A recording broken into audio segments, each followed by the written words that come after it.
some thoughts. So we're going to think about ministry getting off the ground. What does that look like? Why does it matter? For some of us, we may actually have had to go back to square one and start ministry all over again. So what it looked like back 3 or 4 years ago looks very different to us now. For some of us, ministry may be started from scratch, or it may be rebooting. We may have had to have kind of needed to look at what we're doing, and actually we've had to think about what might we do into the future, because we need to reboot our work, because we just need to find different ways of reaching or meeting with people. So I think the first thing that we need to really kind of ground our thinking in is starting off by thinking about the why. Why does this ministry even matter? Because it may be that in our churches and our settings, there are people around who are saying, why do we need to do this? Why does ministry with family households matter? And I'm sure that for some of us who are here, that's partly been a motivation for even coming to this event, because we're needing to start over. We're needing to think about what ministry looks like now. And something may have stirred in you. And maybe that has been born of frustration.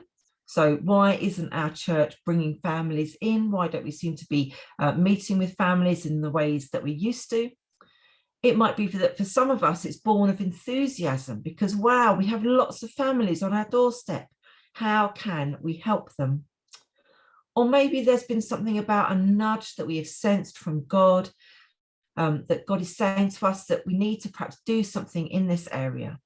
And our hearts and minds are saying, yes, God, I hear you. And you're calling me, you're calling us to minister to families. And any of those things and others may be true for you. And I think it's quite helpful for us to acknowledge that, to notice perhaps where our motivation is coming from. And I want to suggest to you 3 things, perhaps, which mean that ministry with families and households really matters.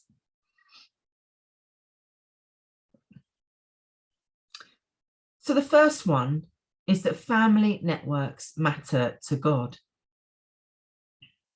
These groups that we are born into, that we've been adopted into, have an enormous impact on who we are and who we become.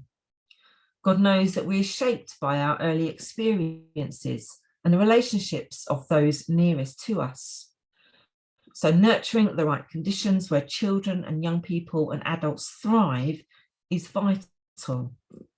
Helping us all to flourish in our relationships really matters, not only for our own sense of self, our identity, but also our well-being and our confidence, and also for faith to grow. Faith can often be rooted in those family and household experiences in ways that last long into adulthood. And that can be for good or it can be for bad. And it's worth investing in, for good, of course. And we will each have our own stories to tell. I didn't grow up as a person of faith. Faith wasn't part of my childhood experience. Faith came along much later into my life. But we all have our own stories as far as that is concerned. So if God cares so deeply, surely we as the church should also care deeply. And we want to do whatever is within our power and our reach to make a difference in their lives. And I'm hoping that many of you are nodding at this point, because you share that calling to want to make a difference in the lives of families and households. And then secondly, there is something to be said around the way in which families and households need a wealth of support, but in a range of different ways, whether that's in terms of the relationships that they have with one another. Maybe it's around the way that they relate to each other, the way in which they manage situations in life, how they cope with the transitions that occur and the stresses and the strains. And we know that families continue to be really impacted by a range of factors in life. And the church can be a really powerful place that can offer support at really key moments in life, when they're struggling, when they're finding life difficult, the church can be a place that just is able to come alongside and support and encourage people, and to say, we're here, we can help you. Let's just be working on things together as we live through difficult times. And then thirdly, there's something around the way in which families and our households often have agency to make change happen. And whether that's for themselves, whether it's more widely in society, whether it's recognizing that there are issues that they care about, that they want to make a difference in, whether they want to use their voice as a household to really campaign or make a difference, that they have agency and they can use their voice to make that happen. And in my book, I talk about the verse in Micah 6, verse 8, which is around that call to do what is right, to love mercy, and walk humbly with our God. Because we recognize that God does call us. He calls us individually, calls us as small domestic churches in our homes and households, but also God calls us as faith communities. And so in all those different places, we have this ability to be able to reach out and to make a difference in our locality, but also perhaps more widely at a local, more national or global way.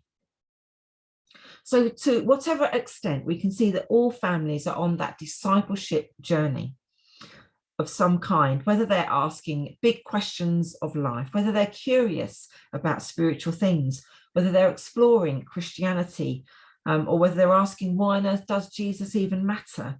Whether it means that they want to know what it means to live and walk as followers of Jesus. We're all at some point on that road of exploring what faith might look like for us. And the life and ministry of our churches offer a broad place to encounter God at whatever point we find ourselves, whatever point people find themselves at. So if you want to set out on this exciting adventure of helping people in all walks of life, ages and stages, we need to encourage them to discover faith for themselves. And there is one place where we begin to do this. And that's really about asking, who's who? Because actually it's the people that we really do care about. It's the communities, it's the people, it's the members of families and households, it's the children, the babies, the toddlers, the young people, the teenagers, it's the parents, it's the carers, it's the guardians, who in families all in a range of different kinds are trying to be family for each other. And I know that often what's tempting when we start to have these conversations in church settings, that we can think, well, actually, do you know what? If we employ someone to do this work, that will solve all of these questions that we have about ministry and households.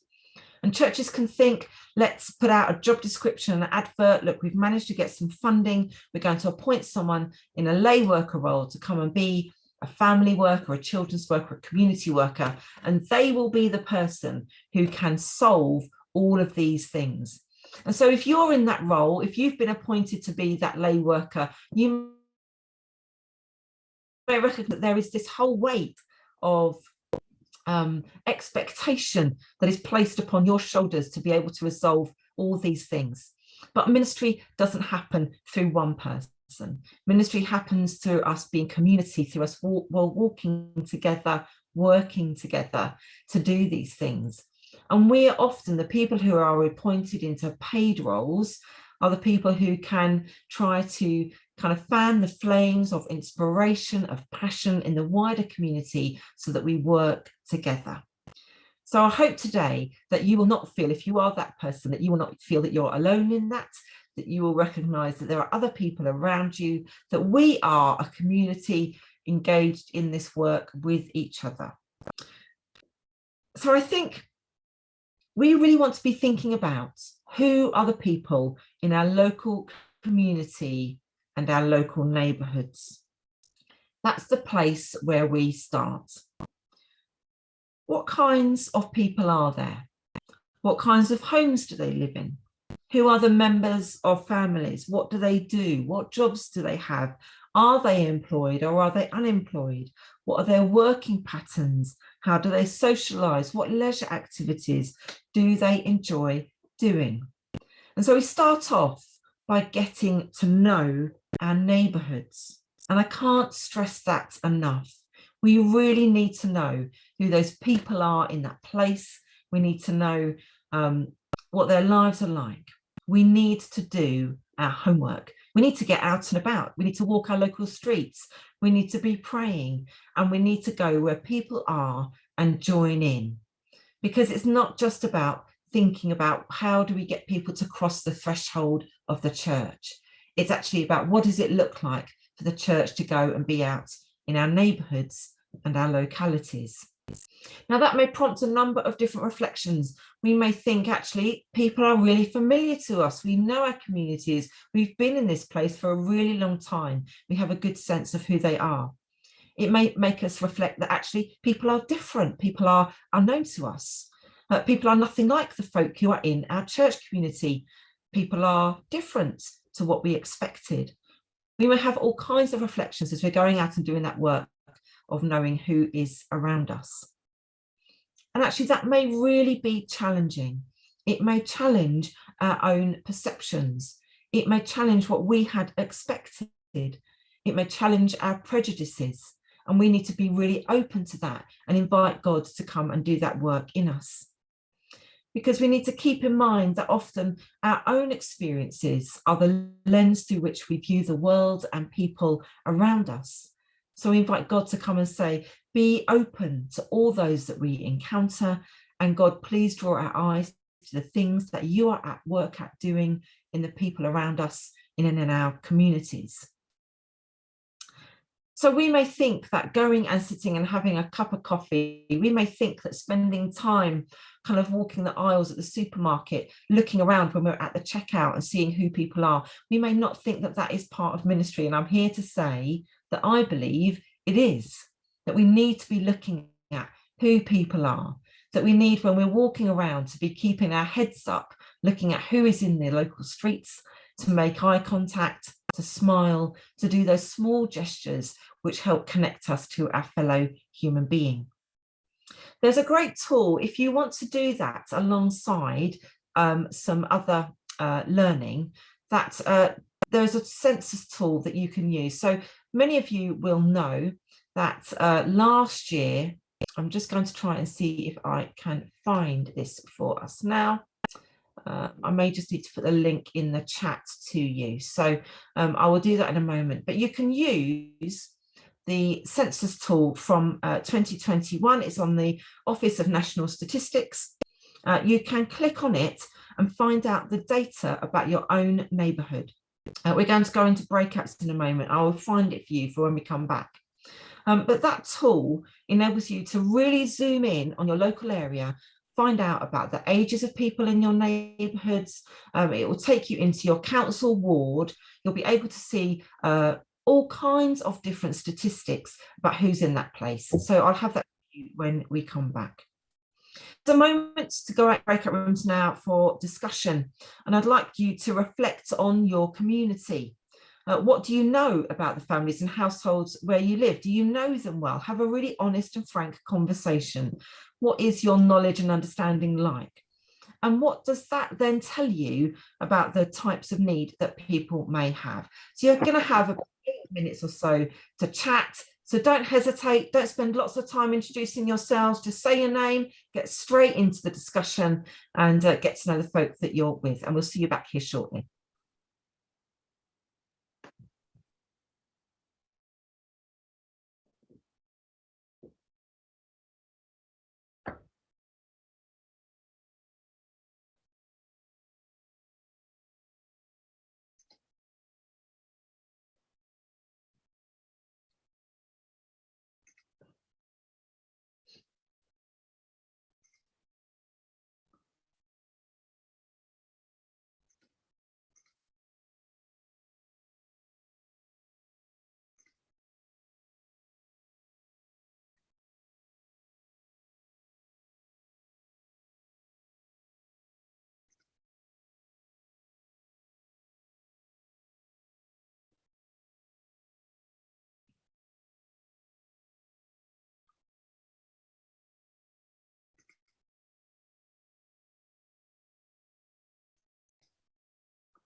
hit record.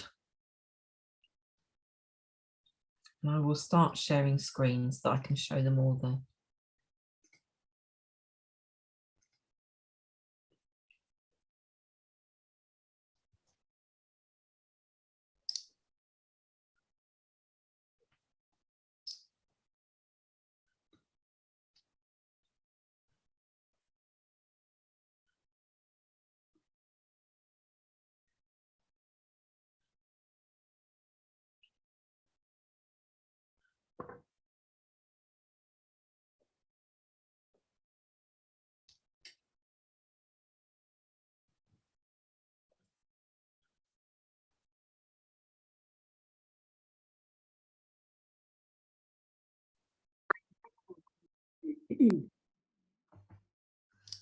Okay, are we back?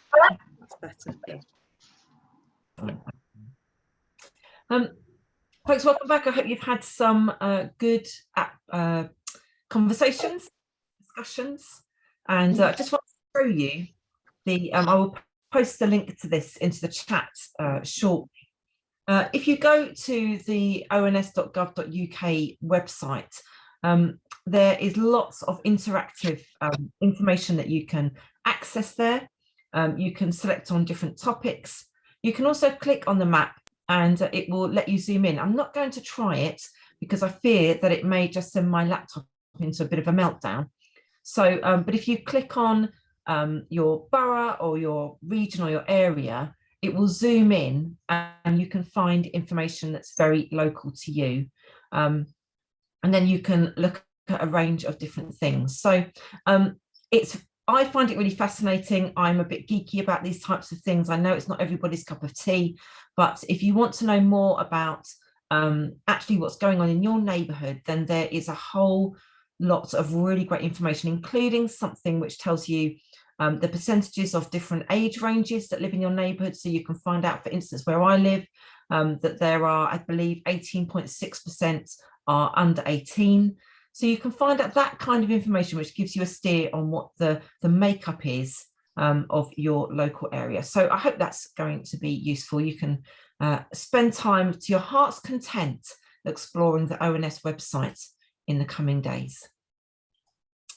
So let's pick up on the next area, which is the what of ministry, basically, and thinking about how do we go about finding a focus and making priorities for the work and ministry where we are. Because once you've thought about and reflected on the people and the place where we are, we no doubt start to think about what ideas there are and what kind of those things just start to brew in our minds. And we start to think about turning perhaps our dreams and the possibilities into action. And I have two suggestions for you of what you might like to go away and do in order to help you just kind of be guided through a bit of a process. So when we begin to look at those ideas and possibilities of where to start ministry with families, what we're really thinking about is our approach to mission. And sometimes we may not connect those things, but this really is what we're in the process of doing. For some of you, that might be blatantly obvious, but it's really thinking about mission. And there is a fabulous tool that the Methodist Church offers. It's a mission planning toolkit that's available on the Methodist Church website that you can use. It has 8 steps to help you refine your thinking, to make plans, and to think about what your priorities are. So hopefully we'll be able to take a little look at this tool in a moment. I'm just loading that up for you now.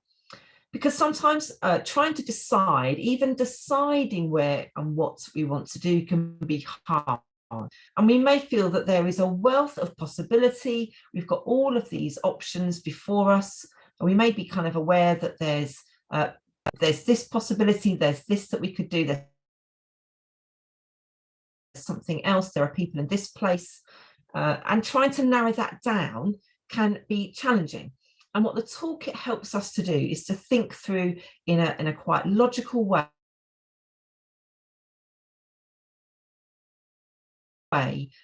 about. Again, I'll send you the link, but this is on methodist.org.uk. / our work. It's part of the Evangelism and Growth Team's ministry, but even though it is badged Methodist folk, it's useful to anybody. So if you're in a different denomination, I do really encourage you still to take a look at it, because there's lots here that's going to be helpful for you. It means that you can kind of do a bit of an audit of your community. You can think process, enables you to then think about your understanding of community, and then moves you to think about making dreams and plans for the future. And then how do you turn those things into practice? And we're doing this all collaboratively. We're obviously liaising with other people in our churches. We're thinking about maybe our leadership teams, or maybe some volunteers that we work closely with to identify some actions. And then once we've got a bit of a mission plan, then we can think about how we're going to put that into practice. So there are a number of videos here that help us through that process. And it's really, really helpful once we've reached the stage of thinking about what to do. Stop that for a moment.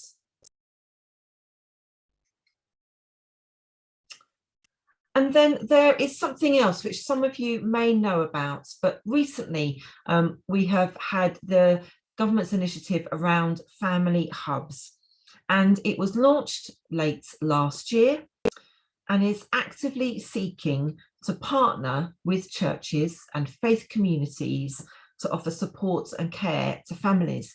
So it's something that's really important for us to be aware of, and something that I would really encourage us to be exploring and to be thinking about. Maybe there is a way here for our churches to get involved to offer that support.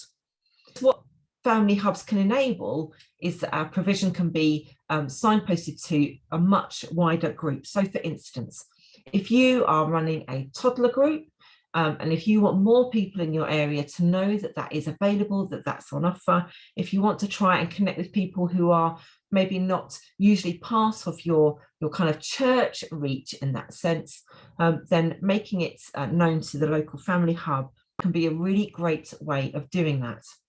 Now, family hubs are being rolled out in a range of different places and ways.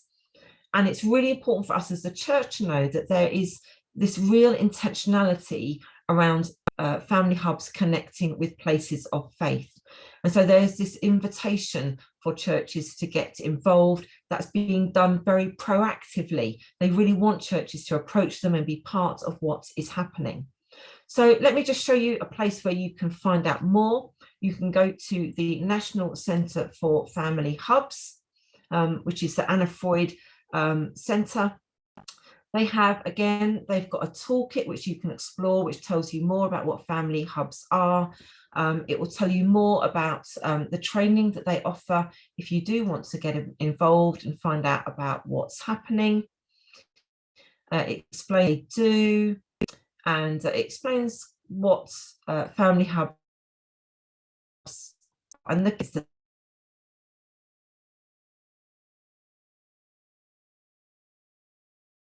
that they are bespoke to local communities. And the ministry do in churches is very, very relevant for family hubs. So again, really encourage you to go and take a look and find out what may work where you are. I'll give you the link to that. I'm concerned that my Wi-Fi may be meaning that I'm cutting in and out a little bit. So apologies if it feels a bit glitchy.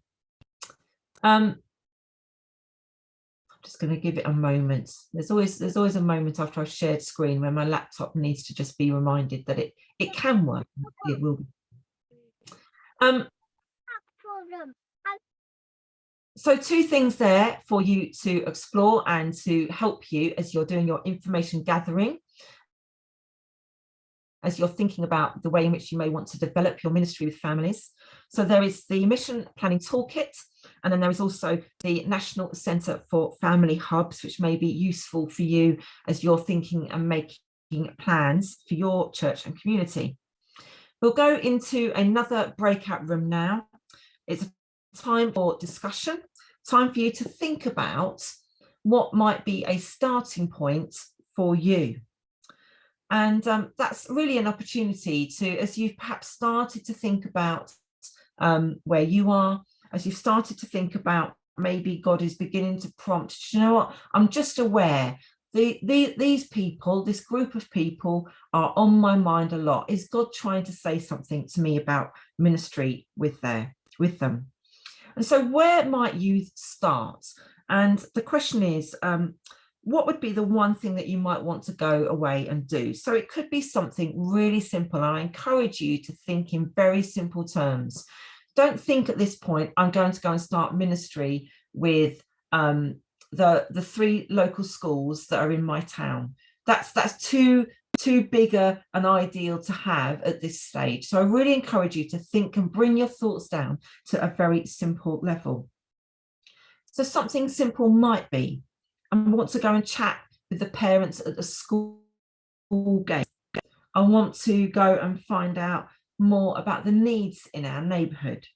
Or actually, I want to go and find out what other churches are doing locally to us. Those are examples of very simple things which hopefully you can do. So 8 minutes, again, to have a conversation in breakout rooms, and see if you can jot down. You're going to be prompting each other to have different thoughts and ideas, and jot down one thing that you think might be your starting point. And we will see you back here shortly.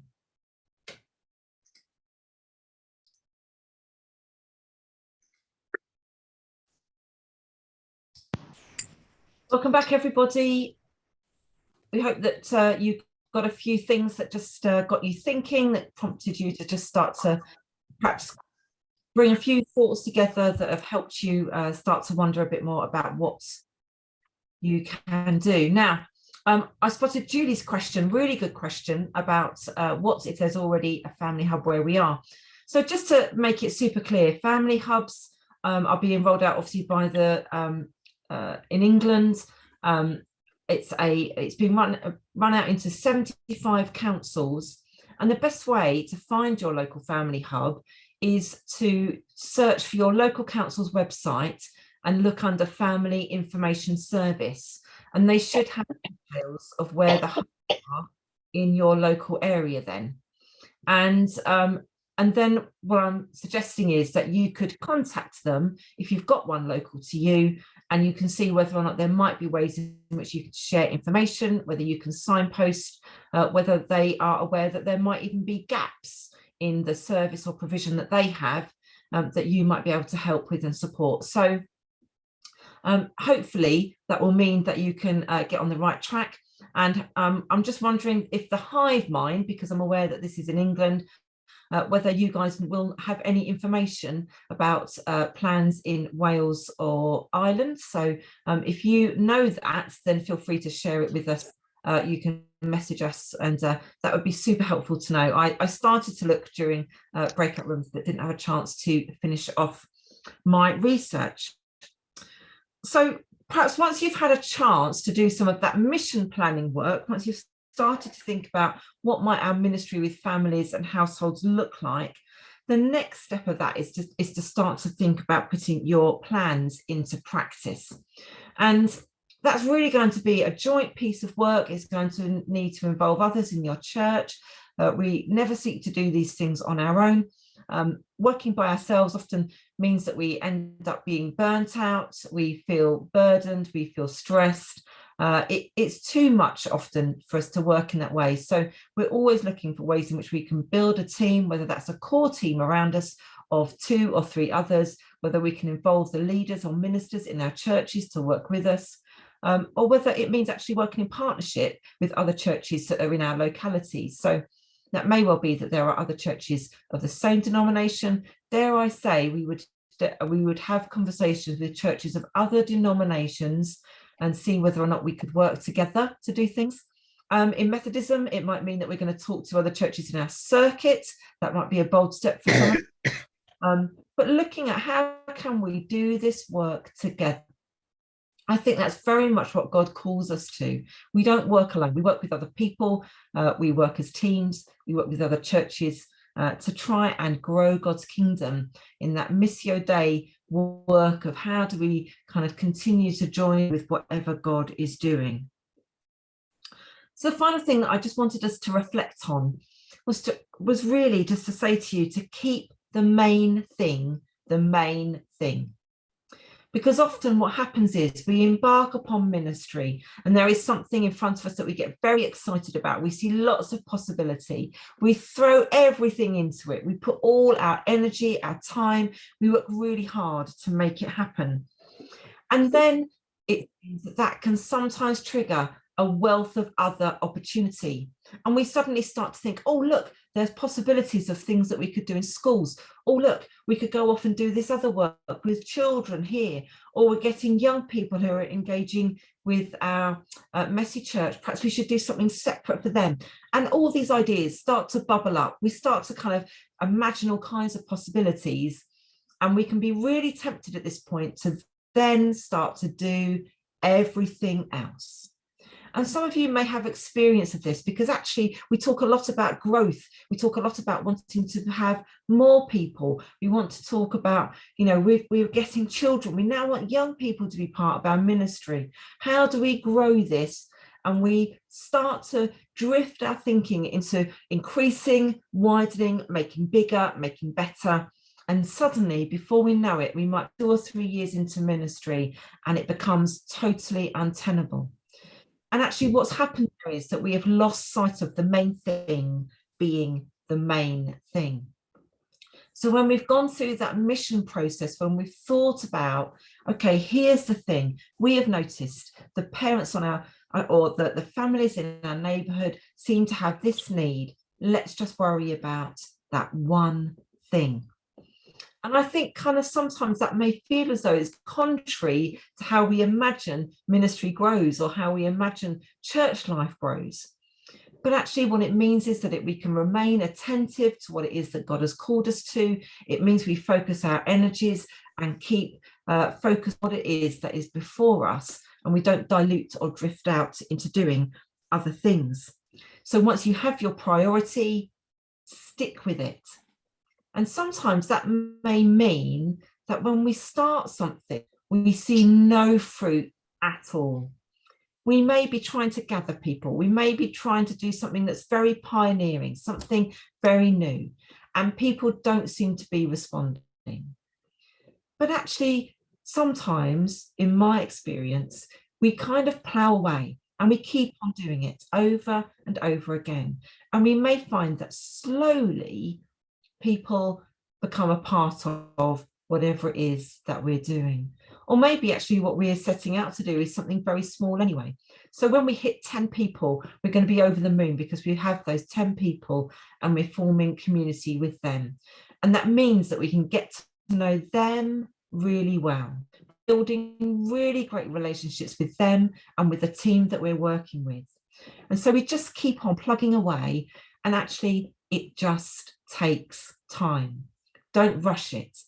Keep the main thing the main thing. Invest in the relationships, spend time with people, have coffee, don't rush it. That can be some of the best advice in order for us to really develop something that will significantly impact on the families and households we are. Now, I'm going to give you a worked example, and then you're going to go into breakout rooms to talk about this a bit more. For some of you, this might be, I don't know, it might be a familiar situation. For some of you, it might be new. For some of you, you might think, well, that doesn't look like anything where I am. In which case, when you go into your breakout room for discussion, kind of bring it into your own place, but have a really good discussion around what it looks like where you are. So let me introduce to you a family worker called Esther. She's part of her local church, and she's quite new in her post, and she's really keen to see how her church can reconnect with families. Because what they've noticed is that although there was lots of contact with their toddler group a few years ago, many of those children have now grown up, they've moved on, they're at school, and their toddler group has actually folded. They decided that they would no longer continue to run it, partly because the two volunteers who are part of that team there are involved in other parts of church life and just don't feel that this is something they can give their time to anymore. So the group has closed. So Esther's wondering, what is it that their church can do?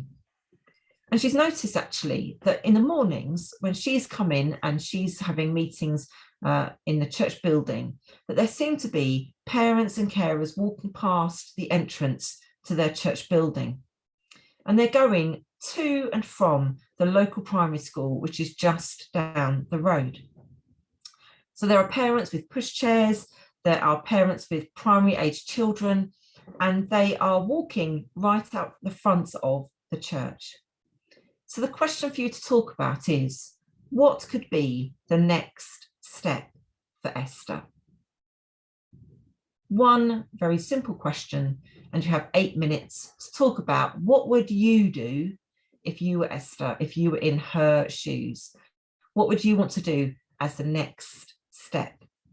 So you can go out and have a little discussion about that for this next short time.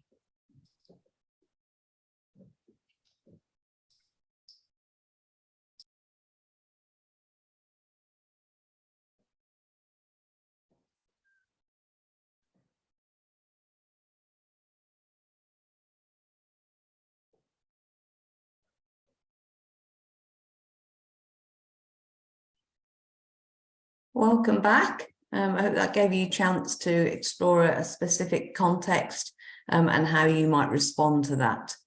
As we just come to the end of this session, I wonder if you might want to think about one word or maybe 2 words that you might use to explain what you've captured from this first session. So it could be something that you've already been aware of, but it's just been a reminder to you about something in your context, or something that's new to you, something that you want to develop going forwards. If you could just pop that in the chat, that would just give us a little bit of a feel for where you're at and what you're thinking as a result of that. If you don't need to do that, that's fine. But if you've just got a minute to do that, I know there's some people just coming back, so I'll repeat that again in a minute. So we're just thinking about one word that you might use to summarize what you've heard from Gail. What has stood out to you from this session? Maybe something that you already knew about your setting, but it's just been a reminder of that. Something that's new that's occurred to you, or something that's really in your mind for what you want to do going forwards. So if you just want to pop that in the chat, that would just be interesting to see what people's response might be. And whilst you're doing that, just to say that we are going to go for a break now, because it's certainly time to grab a drink or grab some chocolate, or preferably both. And we'll come back again at, I'm seeing on my computer that it's 12:17. So we'll come back just before 30:30, and we'll start the next session at 30:30. So it's really interesting to see what people are popping in there. Intentionality, partnerships and persevere. Definitely listening is coming through. That's mentioned by a few people. So interesting to see there what people are picking up from that session. So do feel free to stay on the call. If you want to turn your camera and your microphone off, that's fine. But grab something to drink, grab something to eat, maybe go for a comfort break, and we'll see you back here in 10 minutes.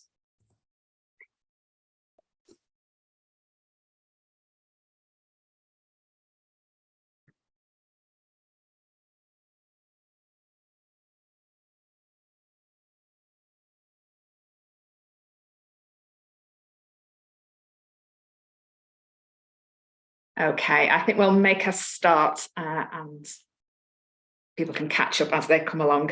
We're going to explore family wellbeing for the next 3/4 of an hour and how that impacts on your particular ministry. Now, if you Google family wellbeing, you come up with lots and lots of different definitions and words that are attached to that particular phrase. So I thought we'd have a think about what we think of when we think about family wellbeing to start with. So hopefully in the chat, you should see two ways to get onto Menti. So there's two different things there. You can either put menti.com into your search engine, and then it'll ask you for a code, and then you put the code in there, the 76746107, or you can click on the link, which will take you to it as well. So if you could go to that, and it'll ask you what words or phrases you think of when you think of family well-being. Pop those into that, and in a minute I'll share my screen, and hopefully by magic a word cloud should start to appear of all the things that we're thinking about. So I'll give you a couple of minutes to do that. I'll waffle while you're doing that. What words and phrases do you think of when you think of family well-being? I'm going to try and see it live now. Let's see what's happening. Pop those into there. If you can't get the Menti to work, just pop your ideas into the chat instead, and we'll try and pop those in and see what's happening. Great, so lots of words starting to appear. So I will just share my screen, then you can see that. You'll also discover during this session that when I'm sharing screen, I talk to myself as though to remind myself. So apologies for that. It's how I make sure. So there we go. Some of the words that are coming up. Lots coming up, so it's spinning quite a lot. Healthcare, laughter, love, security. Keep popping those words in, and we will save this and send this to you afterwards. Keep popping those in as I'm talking. There are so many different definitions for family wellbeing, but I really like the one that comes out of the What Works Centre for Wellbeing. And they say that wellbeing is about how we are doing as individuals, as communities, and as a nation, and how sustainable this is for the future. So well-being is how we're doing, and that's what we're going to talk about. I'm just going to stop sharing for a minute. That's what we're going to talk about now. How are the families that we're working with doing at this current time? So as I'm talking, I'm just going to encourage you to jot down what comes to mind for you on your paper. And you're going to have time in a little while to go into breakout rooms and discuss some of that. But in your context and now, what springs to mind as we talk? Because over the past 3 years, things have changed at such a speed. You might have noticed that today, well, this evening, it'll be 3 years since Boris told us we were going into lockdown. And in that 3 years, so much has happened that has impacted on our families' well-being. So the impact of the pandemic itself on our health and well-being, the impact of the lockdown, the ongoing impact of climate crisis, the rumblings that are continuing from Brexit, Black Lives Matters impacting on the well-being of many of our families, the Reclaim the Streets campaigns, the strikes that we have now, and of course, the cost of living crisis. So much has changed in the past 3 years and has impacted on the well-being of the families that you work with. That's the big, what we call macro social stuff that's changed, that we can't bring much to change that, but we do find that the families that we work with will be bringing that with them, and it's the context that we find ourselves in. It's important to pause and notice that at the moment we are in a cost of living crisis, which particularly impacts on those in lower income families, but it impacts on everyone's well-being. So wherever you are in the country, wherever you are on the socioeconomic scale, whether it's your physical, whether it's your mental well-being, whether it's your financial well-being, there is still a huge impact on everyone.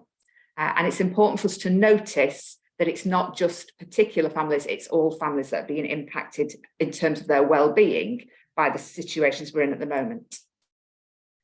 So in a moment, we're going to listen to some people telling us what it's like for them. We're going to listen to some children in a minute talking about the impact of the cost of living crisis on them. This is a clip I'm going to show in a minute from Newsround.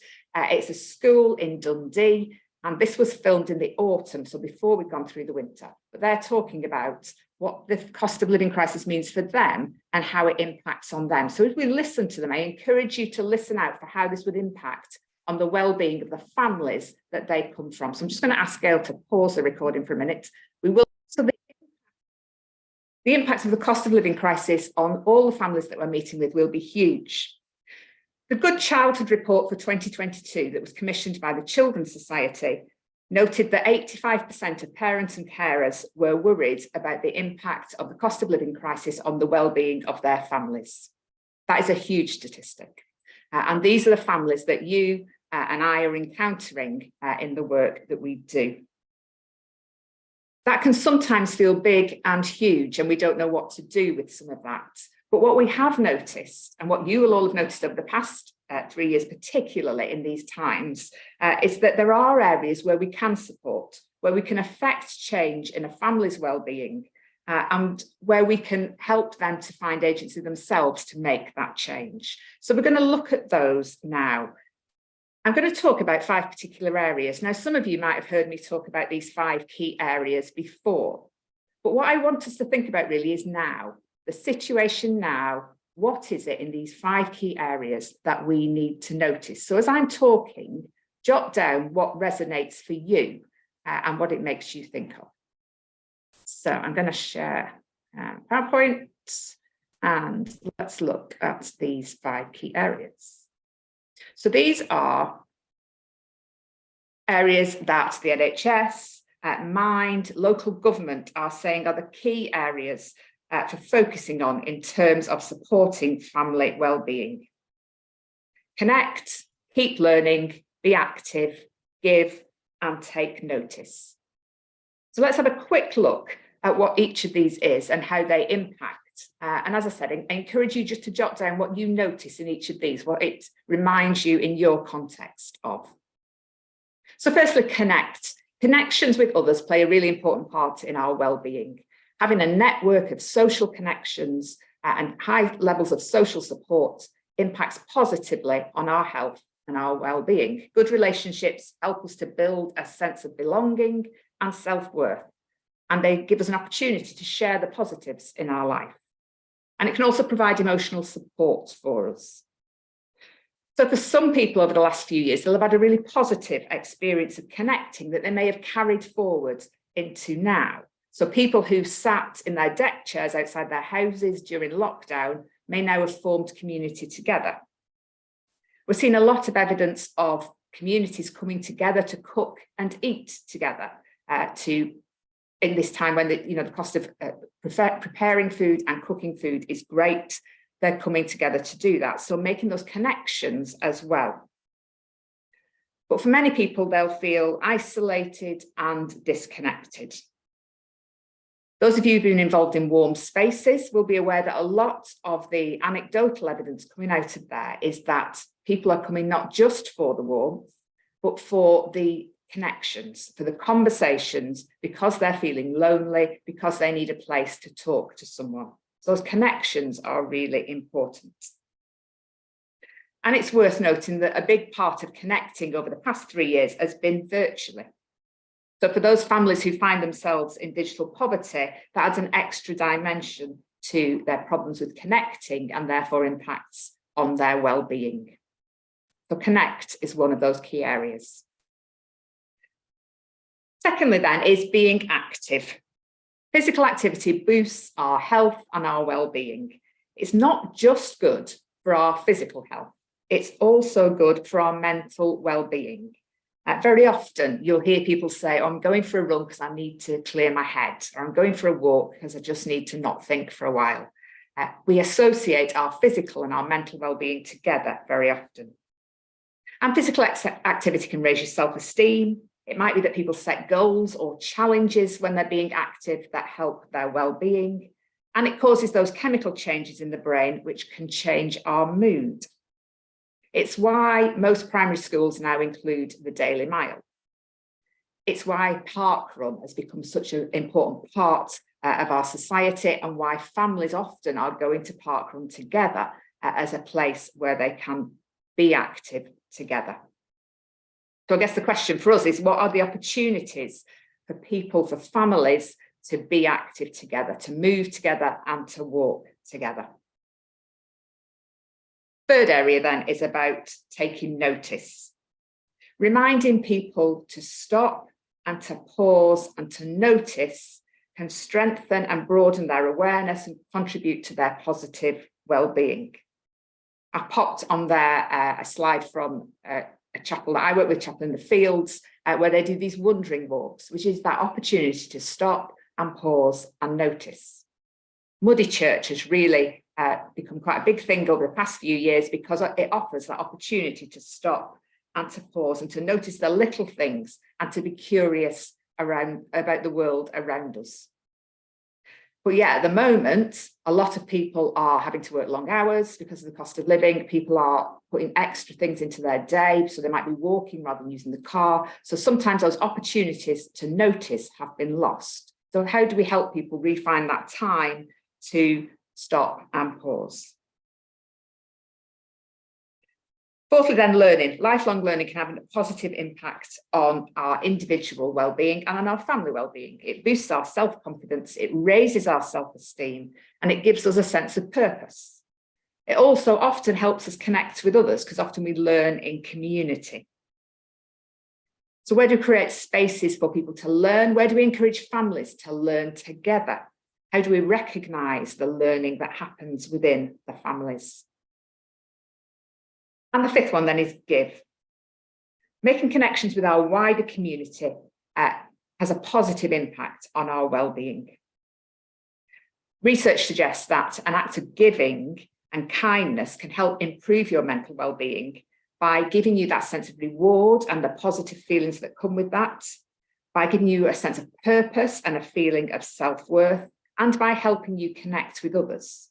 So when we give, it's not just that the person we're giving to benefits in terms of their well-being, but we do as well. So how do we create places where families can give together, where they can do something from a small act of kindness or a larger act of volunteering within our communities?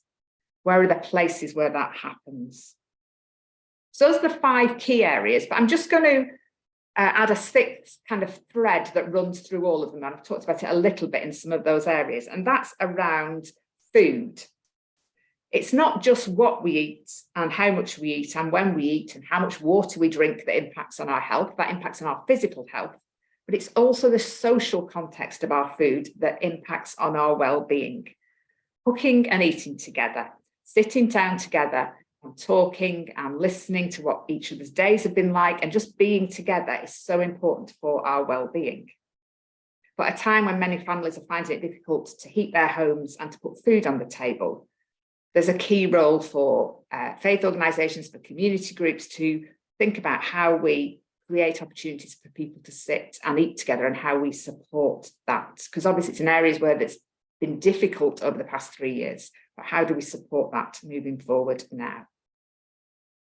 In a moment, I'm going to give you time to go into breakout rooms and to discuss this a little bit more. But first of all, I want us to pause and notice that the experts on family well-being are the families that we work with.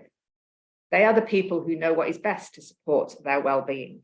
And at times when they're well, it's good to work with them, not for them, so that they can create opportunities that work for those families.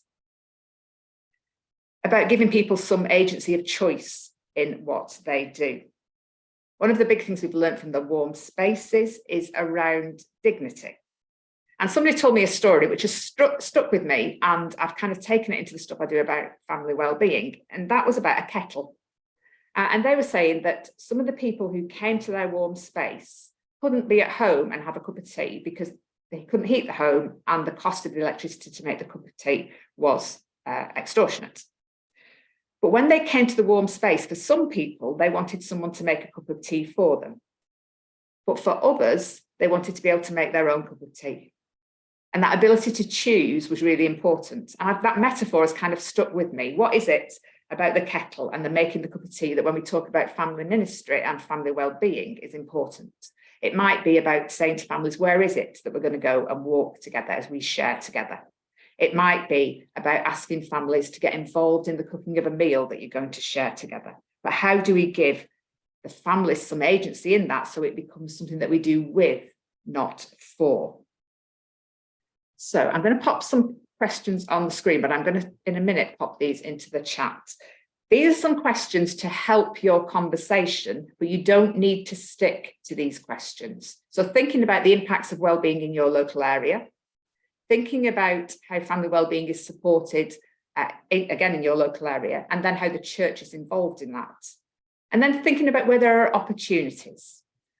Very often when I'm working with the pioneers, we talk about the fact that we notice where God's already doing something and we go and join in. So when I'm talking about opportunities, I'm talking about where are things already going on that we can go and join in with. And bearing in mind what Gail said earlier about the impact of this session does not want to be that you go away and your well-being is damaged because you're thinking, I've got to do all these things. That's not the aim of the session. But where are the areas where we could work or where we're already doing some stuff? So I'm just going to quickly pop these into the chat.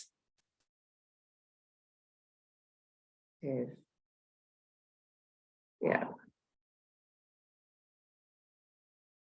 So those are the questions. As I said, it doesn't matter if you go off on a tangent and you're talking about family wellbeing in a different context, but as you come back, we're not going to feed back, but I'm going to ask you to pop any kind of golden nuggets that you have into the chat as you come back so that we can all share those. Is that okay? So what is family wellbeing? What does it look like in your area? And then as you come back, share some of those golden nuggets. We will see you in 10 minutes.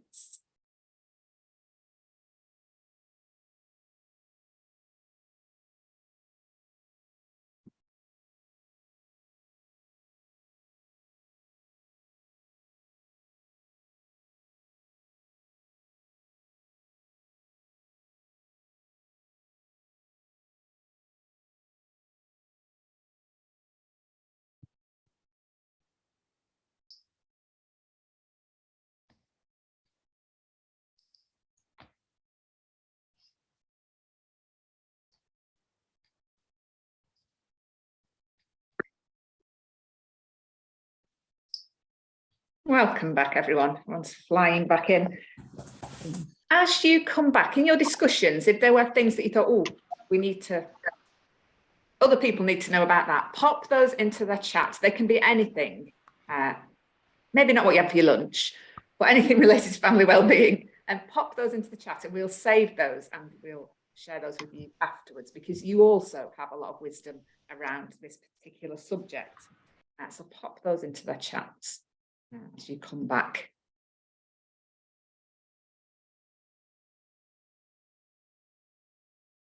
As you're doing that, I think what I want to say to you all is you have all done, so I know this from the Northwestern Man people who are on here, and I know you will all have done this. You will have all done a fabulous job over the past 3 years of adapting and being so flexible because so much has changed, and yet fabulous family workers and children's workers and youth workers across the country have constantly been responding to that change.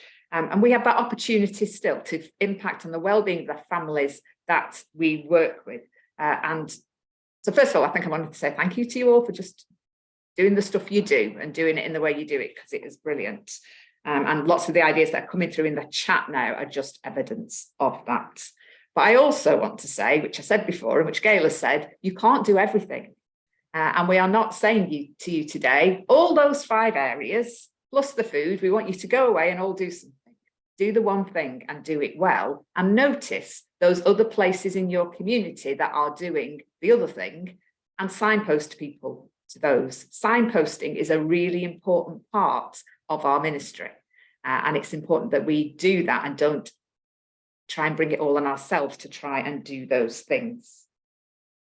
So look around for what others are doing that is supporting family wellbeing and be able to signpost people to the appropriate places for that. As I said earlier, ask the families. They'll let you know what it is that is helpful to them and what it is that they want to do or ideas that they've had. Give them some ability to have those conversations with you so they can move that forward as well. So thank you for all those ideas in the chat. We will save those and send those out to you later. Grab your pens and paper again. Going to give you a minute, and I want you to jot down all the things that you do in your particular ministry. So what are some of the activities, things that you do? Just jot them down.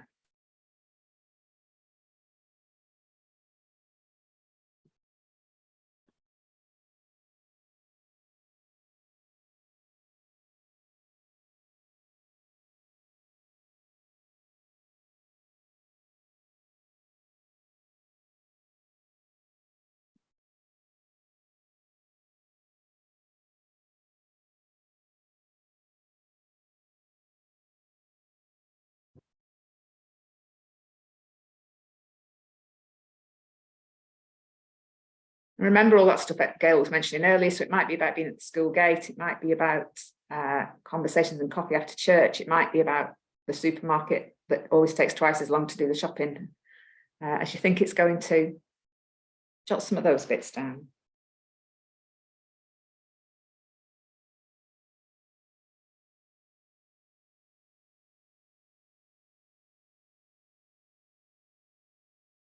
Okay, if you're still doing that, carry on. But the reason I'm asking you to do that is because we're going to move on to think a little bit about social prescribing for a little while. Some of you, I'm sure, are already involved in this. Social prescribing has moved now to sit within what we call universal personalised care. And universal personalised care is quite a hard phrase to say, and is the NHS's kind of new way of working, which aims to give people the same choice and control over their mental and physical health as they have come to expect in other areas of their life. So it's giving the control to the individual, and it's giving us that when we are in ill health and when we are well. And social prescribing falls particularly towards the well end of the spectrum of supporting us. If you have not come across social prescribing before, if it's something you've heard about and you don't really know what it is, I'm going to show a video. Again, I'm going to ask Gail to pause the recording while I do this.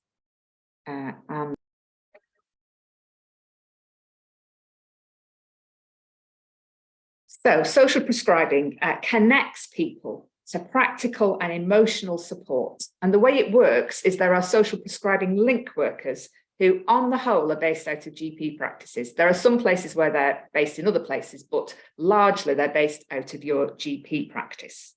And they take referrals from local agencies, and then they work with individuals who've been referred to create a plan.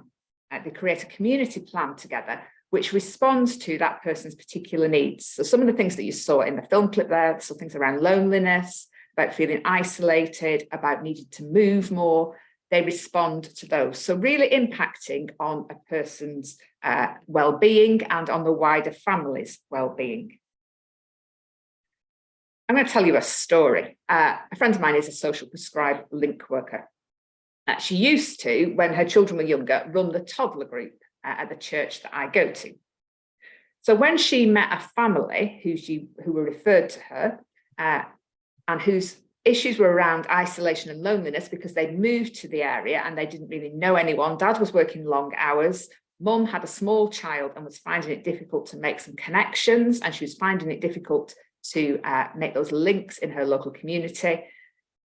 The link worker linked them with the toddler group that she used to run at the local church. So mum and little one started going to the toddler group and had the conversations there, started to make friends there, had connections with the people at the toddler group. After a while, after a few months, mum shared that she was pregnant with her second child, which everyone was delighted about, but she also shared that because now we were in a cost of living crisis, she was worried about the impact on their finances, and that her husband was having to work longer hours because they needed more money, because there was an extra child, and because she wasn't going to be, she'd been doing some bits of part-time work and she wasn't going to be able to do that anymore. So the toddler group leader had a conversation with the link worker, and the link worker picked this up with the individual. And they all noted that they also knew that another mum who used to come to the toddler group, who was a member of another church, you see the web starting to fill now, who's a member of another church, was running a thing called Baby Basics. Baby Basics is they give a family before the baby's born a Moses basket that's filled with nappies, all the things you need before a baby's born. It's filled with all that stuff. So they linked this lady with Baby Basics, and she received Moses basket just before the baby was born. And then the link worker also noted that the church did a lot of stuff around making meals for people. That was something they were really good at. They were good at cooking meals when there was a member of the congregation who just had a baby, or when somebody was ill, or things like that. So they set up that when the baby was born, that somebody in the church for 2 weeks would cook a meal for this family. And then other links were made in the community as well. So from the one link worker working with that individual, And working with local churches and with other community agencies, they started to create a support web for that family that impacted on that family's well-being. A really good example, but a really simple example of how a social prescribed link worker works with faith communities to support a family's well-being. Now, if you look at that bit of paper that you jotted some stuff down on earlier, there are probably things on that bit of paper that a social prescribed link worker would think, yeah, I've got a family who they're looking for somewhere where they can come and create some links and relationships. So that your toddler group might be a great place for that. Or they need to do some more active exercise and you've got some walk and talk stuff going on in the local park. I'm going to prescribe them to come along to that. Social prescribing for you is not about you having to do more things. It's about what you're already doing well and that great stuff that you do and helping other people to know about it. So the family hubs also link into all this as well. If you are in England, I will send you the link later, but it's a social prescribed network. And if you go on their website and search thriving communities, each region has overall link workers who will talk with voluntary and faith organisations about how they can best work with you. If it's something you think, oh, actually, we need to get onto that, and you're in England, that's what you need to do. If you're in Scotland, it's Movement for Health who do that. If you are in Ireland, it's the All Ireland Social Prescribing Network. If you are in Wales, if you Google Wales and social prescribing, it said there are multiple ways we do this. So many multiple ways, it's really hard to find exactly where. So the easiest way to do it in Wales is to go to your GP practice and ask them because it seems to be quite complex. But you can then find out who the people are you need to talk to and say, look, this is what we're doing. If you want to link people into this, let's find a way of working on that together. Because key to social prescribing working well is voluntary, community and faith organisations. So they are actively looking for what we're doing to support wellbeing and how that can be part of what is offered to a family. On the whole, they will not prescribe people to faith activities. However, as always, there are exceptions to the rule. So I was talking to somebody who runs a community cafe in Preston, and a lady had moved into the area and was really isolated, was really lonely. Her social prescribed link worker realised that this lady had been an active member of her local church when she'd been in a different part of the country as well. So then, because there was a history of link with the church, then it made sense to link her to the community cafe as a faith organisation that would support what she'd been doing. So on the whole, they don't prescribe you to, they're not going to prescribe you to go to church on a Sunday morning, but they might make those links based on somebody's past experience so that might also come into play as well. But they would talk to you about that as well. So it's worth us knowing about what is happening in terms of social prescribing. And Jen, I will find the Isle of Man. As soon as I started saying that, I realised you'd run the call, and I will find the Isle of Man one and send that to you later. And we'll include that for everyone as well. Because what we are aiming to do is, let me share this last slide, is get to a place where the families that we work with can find themselves well supported on the wellness wheel. You might have seen the wellness wheel for individuals. The wellness wheel for individuals, it's quite a long phrase, normally has 10 sections to it. The families one has 6 sections to it. And you'll recognise in there where we see those 5 key areas we talked about earlier, where we see the work that you do, where we see social prescribing, all those things coming into play so that families in this country at this time can find physical, intellectual, spiritual, occupational, social and emotional well-being and support for that in all that they do. So that wellness wheel is a great thing to kind of have in mind as we look to support the well-being of the families that we are working with. So as we come to the end of this particular session, we'll send you the links to everything we've talked about and the things that you've shared in the chat. If you go away and think, oh, I forgot to tell them about that, and it really fits in with what Alison was talking about, drop us an email and we can include that in the stuff that we send out. But just for a moment now, to think again about one word that sits with you as you come out of this session, that's come back to you from what we've been talking about, and to pop that into the chat again so we can see what it is that is for you. Just one word.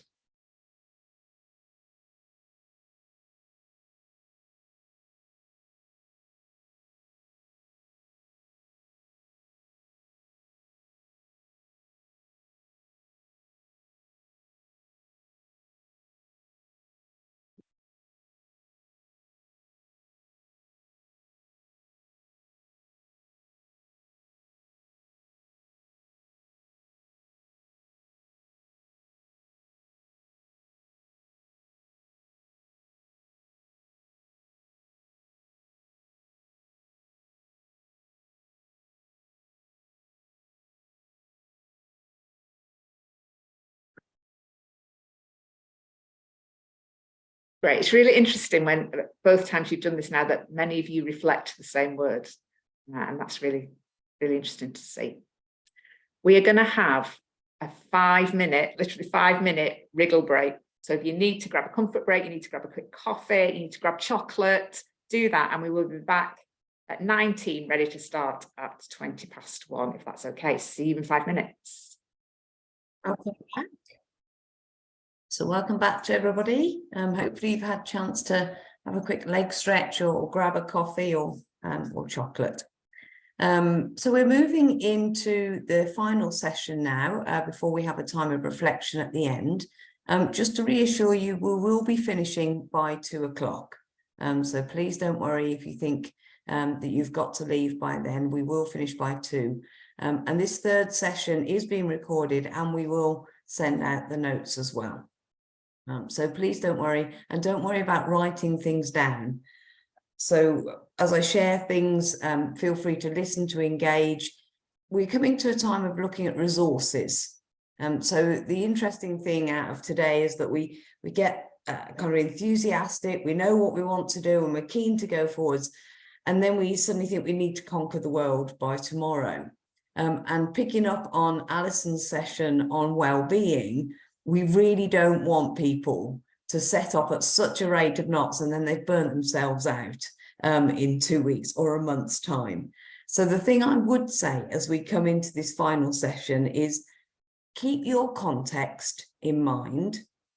So some of what I share, you might think, actually, we need to adapt that for our context, and that's absolutely fine. So keep your context in mind. And the other thing is, think of this as a pick and mix. So choose what you feel is relevant for you now and put the rest on the back burner and have it there so you can come back to it at some point in the future. Or maybe you don't come back to it at all, but think about what works for you, where you are now, what's manageable. The 2 words that I use are what is manageable and what is sustainable.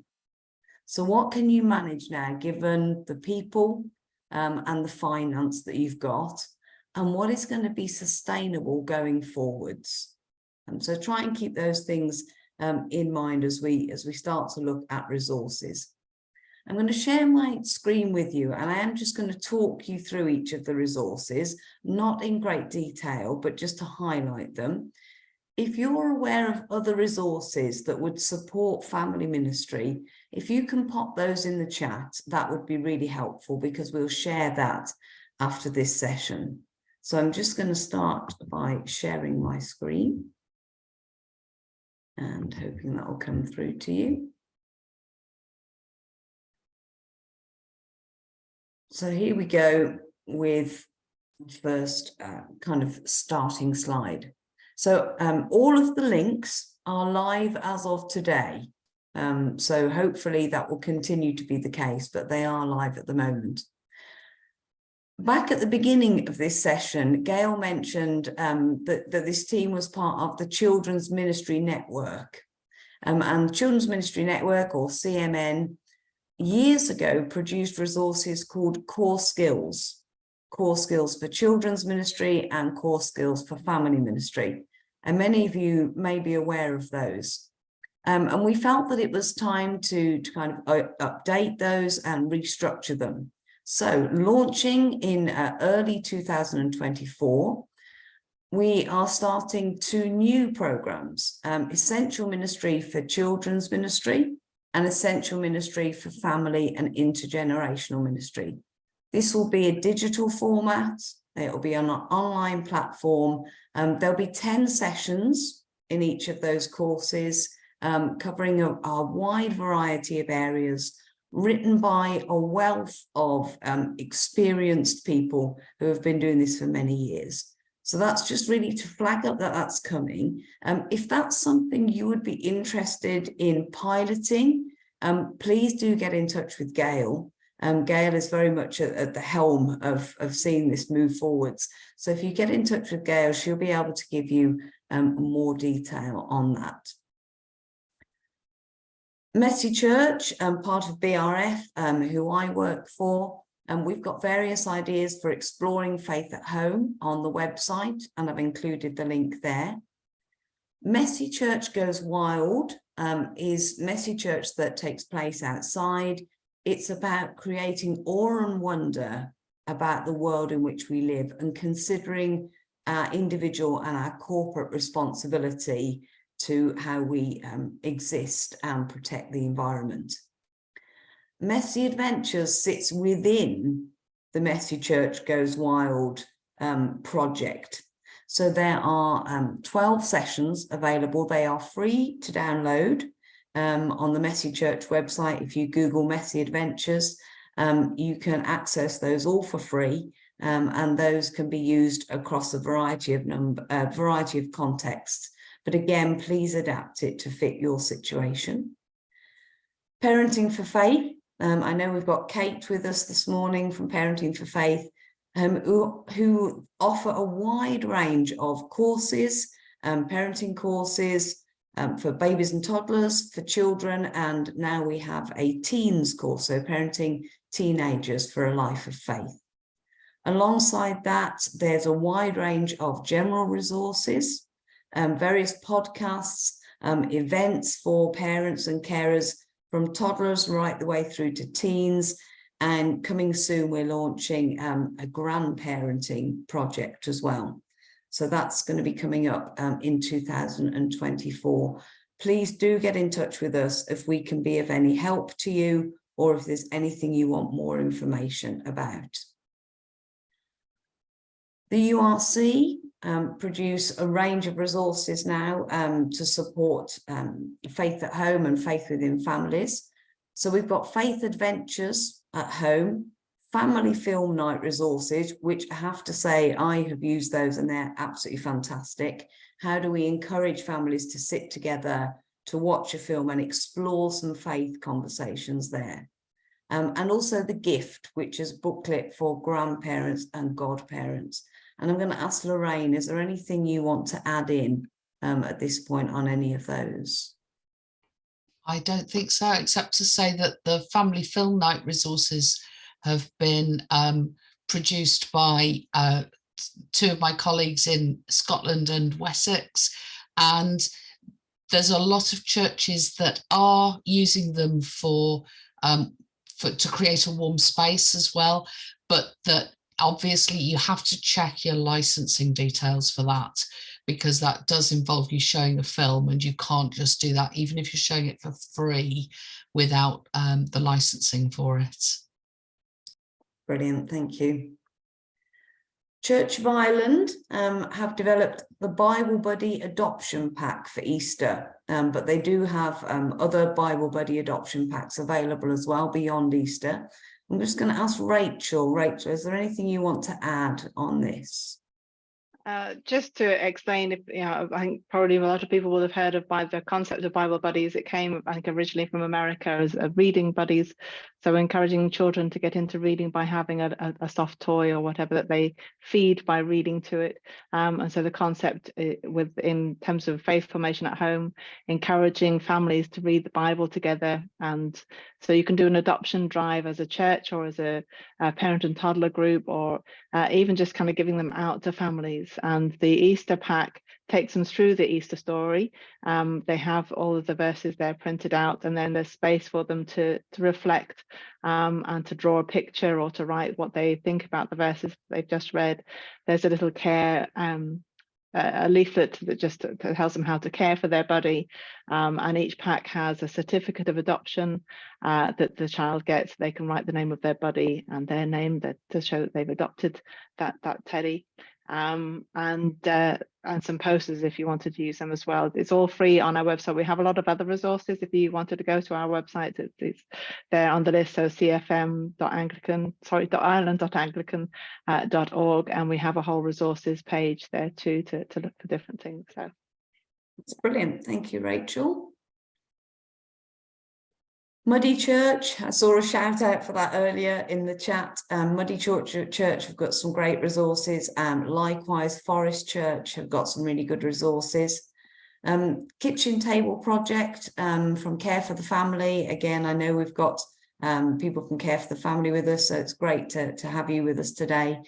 Do take a look at the kitchentable.org.uk for their information resources there. Church of England have got a Faith at Home section, and the link is there. Likewise, Together at Home. Sun hats and welly boots. I discovered this a couple of years ago during lockdown. Fantastic resource with lots of really good ideas, not just for toddler groups. It goes well beyond that, but some really, really good ideas that I'd say is well worth having a look at. God Venture, so that's somebody who's known to us within CMN, who produces some really good resources. Sticker books are a particular fave in God Venture and always popular. Flame Creative Ministries, this has a focus on not just Sunday schools, but it is largely Sunday school materials, but it could be used in a variety of other contexts, could be used in toddler groups. Some really good ideas there, tied in sometimes with the lectionary, but not always, but there's a real selection there that you could choose from. So I would recommend having a look at that one. The Bible Society have produced the Good News Bible Family Edition. And so this is quite a large Bible. You can write in it, you can draw in it, and then you can wipe it down and restart again. So if you want to have a look at their website, it's actually on special offer, I noticed when I was on there yesterday. It's on special offer at the moment, but if that's something that would be of interest, either for a church setting or to encourage families to do together, but just bear in mind the cost for that might be something you need to think about for your situation. Lectio 365 for families. I don't know how many of you might be familiar with this. I use Lectio 365 as a daily Bible study, but their families resource is certainly well worth taking a look at.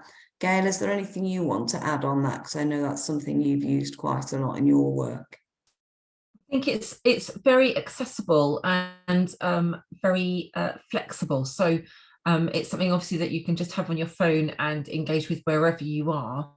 So if, for instance, you do go out on a little walk somewhere, you can kind of stop perhaps and have a drink or a snack and then kind of just do that app. So it's about not thinking about it as something that has to be done at a kind of certain time in a certain way. You can use it very flexibly, and you know, there are all kinds of ways in which you can engage with what's there. And there is you can click on the audio version, so it will just play. So as the adult, you haven't necessarily got to sort of say or do anything, but the app kind of manages you and guides you through the process, which I think is a really lovely feature. Thank you.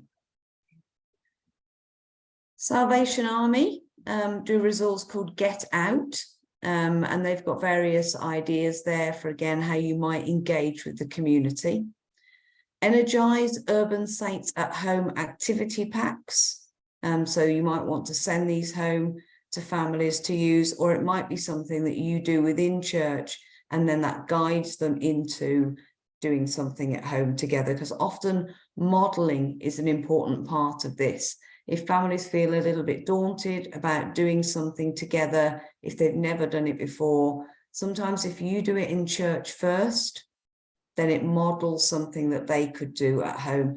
And going back to the URC resources, I've used family film nights in church as a stepping stone to encourage families to do it themselves going forwards. Scripture Union website has different trails that you can use, and the link is there. A couple of books, if you wanted to read further into this area. Creative Ideas for Wild Church is one, and Beyond the Children's Corner by Margaret Pritchard is another one that might be worth just taking a look at if you want to do some more research into this area. I'm just going to pause and stop sharing there. Now, we have done a whistle stop tour there, and I have left some time. Is there anybody that wants to share if they've used any of those resources, how they've used them and how effective they feel they've been in their situation? Or does anybody want to mention a resource that we haven't highlighted? Emma, I can see your hand is up. I'd just say the Muddy Church resources are great. They're on a Facebook page. There's a Muddy Church Facebook page and then a Muddy Church resources Facebook page, and they're all free to download. Or if you'd like to make a donation, you can do. And they're all very accessible and, you know, great ideas for throughout the year for festivals or just the seasons changing. So I'd highly recommend them. Brilliant. Thank you. Thank you for that. Anybody else, anything they've used or anything else they're aware of that we could share?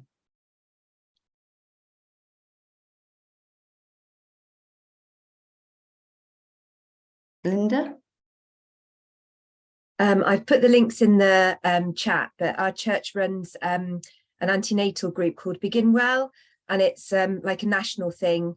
And so it's all prescribed. It's a video, kind of you show a video and then have discussion.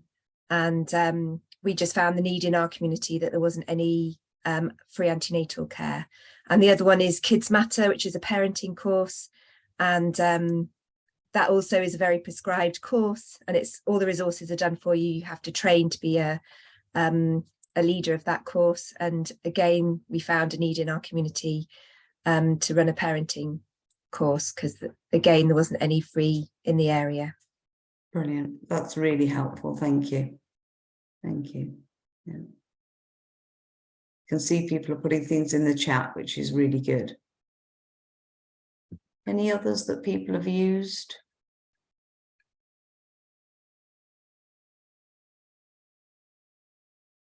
I think the key thing going forwards is to have a look and be selective. And as I've said, adapt things that work for your situation. And bearing in mind, you know, budget, particularly during the cost of living crisis, what can we do to make things manageable?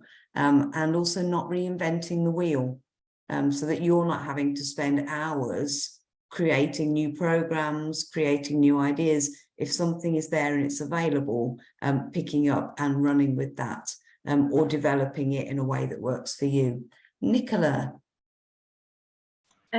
Yeah, I quite early into my role got asked to do a Scouts Carol concert in early November, very, very early. And then in December, I was doing the Christingle service, and I used the Bible Society books for both of them and did a pop-up events. They absolutely went down so well. You know, they were a bit nerve-wracking and a bit riotous because they genuinely just, you know, were organic and done on the day with no rehearsals. But it was really good, and you know, I was very grateful to be able to use some of those. And because there's historic ones, you could do it again the next year with some of the older ones as well. So that was brilliant. Brilliant. Yeah, thank you. That's encouraging. Yes, I think that's the other thing is bearing in mind we can recycle material that sometimes we think we use it once and we can't use it again. But actually, you know, as we move on and as different groups of children and different families come through, we can reuse the same materials. Has anybody else got anything they want to share at this point? Do feel free. This is great. Lots of people are putting ideas and links into the chat, which is really good because that will help us going forwards. Is there anything else people want to share now, or things they've used, or any questions? If you've got any questions about something related to resources, if you want to kind of mention them now, and then if there are people that can answer them, this is the joy of being together. We can share our wealth of knowledge and experience.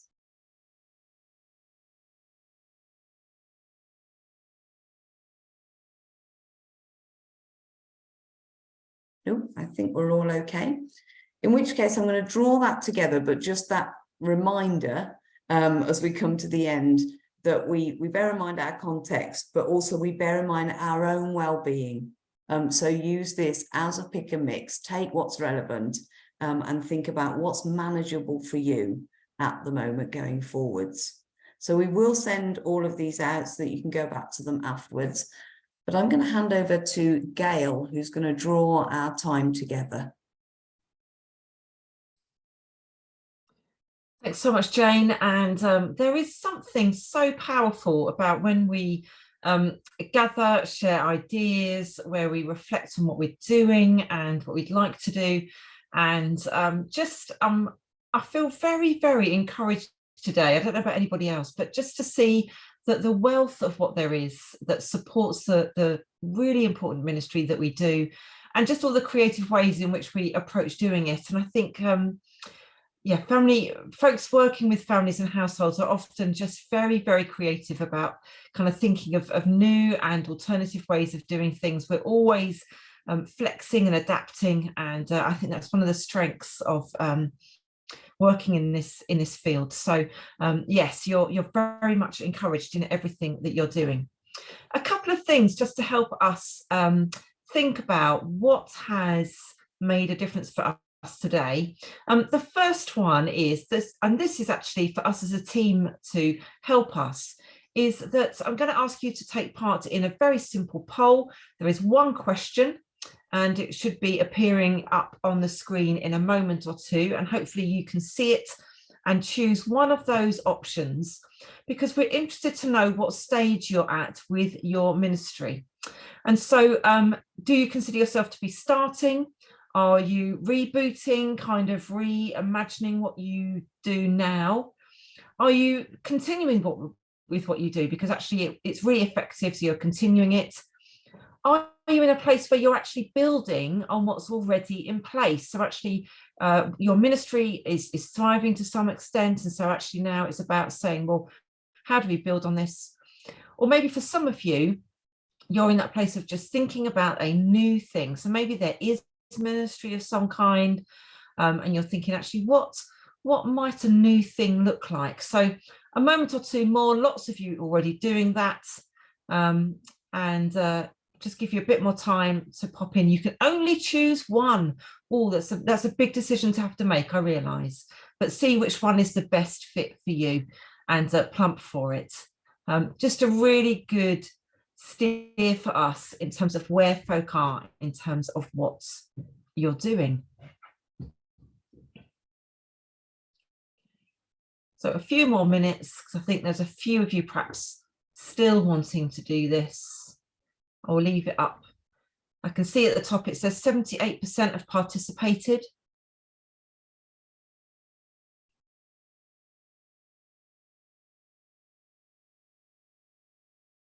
That may mean, I think that we are done.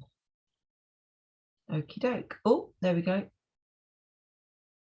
So that's interesting, actually, because just under half of you are building on what's already in place. So this is very good news that you want to look forward and continue to develop and grow what you do.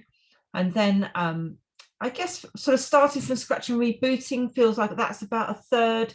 And then we've got a third of folk thinking about what the new thing looks like. So it seems to me, and obviously you can put me straight here, but it seems that lots of us in that place of thinking about the kind of the way forward, that we're kind of wondering about what ministry may look like at this point in time, and trying to think about the new thing. So super helpful to hear from you. I'm now going to end the poll. Apologies if it means that you've not answered. Please feel free to put your thoughts into the chat. Okay. So just a little moment for you to take a look at the results there, because I realised I could see them, but you couldn't.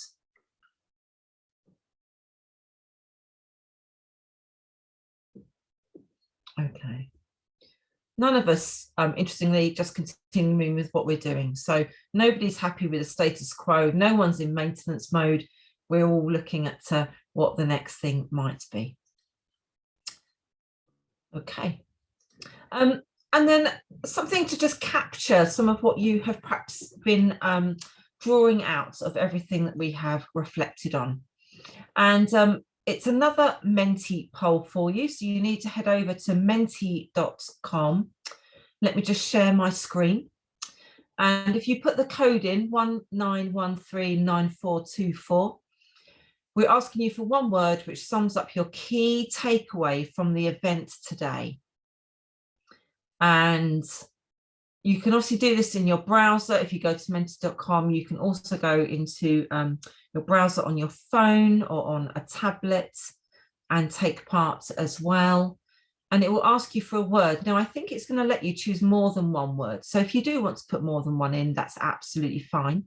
Team, if you want to take part, feel free. That you're not excluded from this. Everybody can join in. And let's just see what happens as we begin to share our takeaway words, because these are going to be the things that have struck a chord with us. These will be the things that perhaps we need to go away and act on. These are also likely to be the things that God is nudging us in. So throughout the course of today's event, God's been with us. God has been kind of nurturing and planting seeds in our hearts and minds.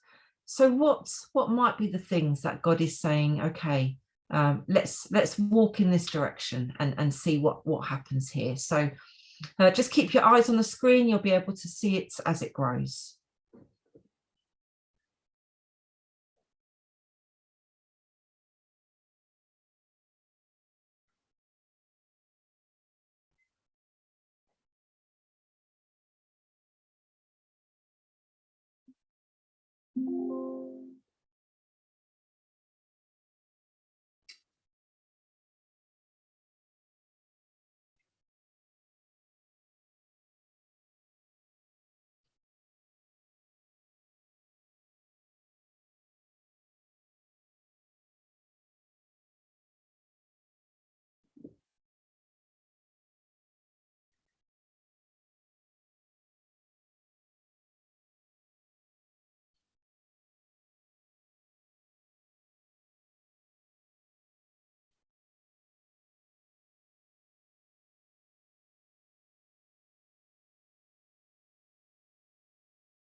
So I wonder what this might be prompting for you as you're looking at what other people have been putting in, what they've been adding.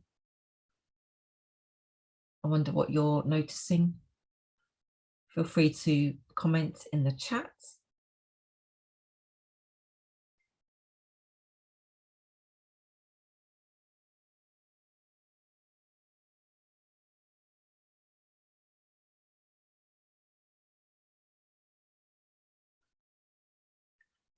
So a couple more moments if you've not had a chance to get in yet. So quite a few words which talk about connection and relationships, building connection, which I guess is all part of how we are able to demonstrate love and care for folk. So that's something that I'm definitely noticing. And that sense of sort of sustainable, being manageable, small key ideas.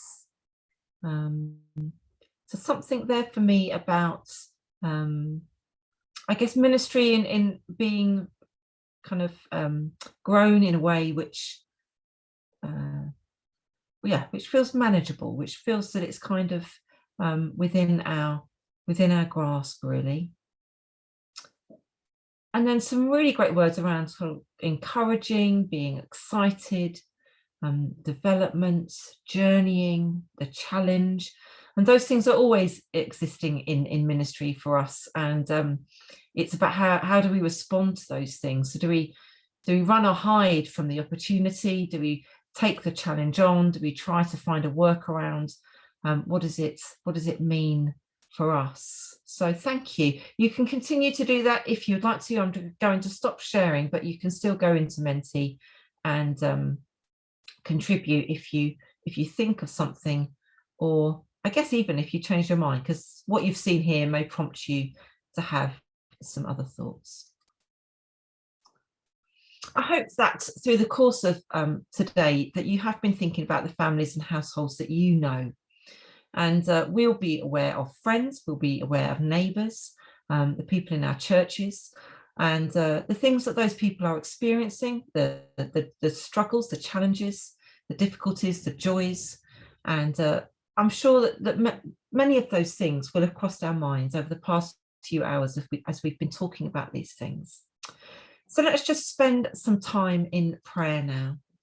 And I'm going to put a slide up for us to guide us, really, to ask ourselves, who is on our mind today? Are there people in the place where you are? Are there members of your family? Are there friends that God is drawing to your mind? So let's have a moment's quiet to think on who those people might be.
Let us invite God to be with these people who are on our hearts and minds. Provide what they need, be alongside them, give them hope, and to give them peace. Let's spend a few moments praying for them now.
Let's now give thanks for the ministry that God has given us. And let's spend a few moments asking God for what it is that we need as people involved in this ministry who are seeking to serve as best we can wherever we are. So spend a few moments now with God, just lifting up those prayers for what you need as a person in this work.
The love of the Lord Jesus draw you to himself. The power of the Lord Jesus strengthen you in his service. The joy of the Lord Jesus fill your hearts. Go forth into the world in peace. Be of good courage. Hold fast that which is good. Render to no one evil for evil. Strengthen the faint-hearted. Support the weak. Help the afflicted. Honour everyone. Love and serve the Lord, rejoicing in the power of the Holy Spirit. And the blessing of God Almighty, the Father, the Son, and the Holy Spirit be among you and remain with you always. Amen.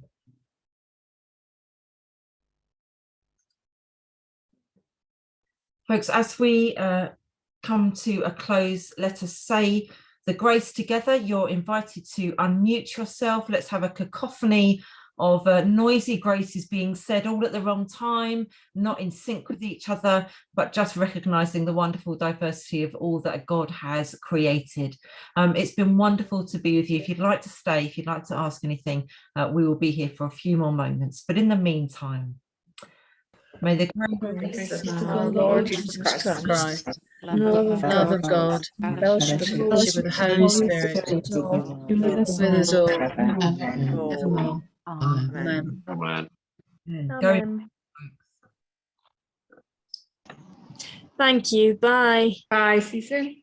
Thank you, everybody. Thank you. Thanks, guys.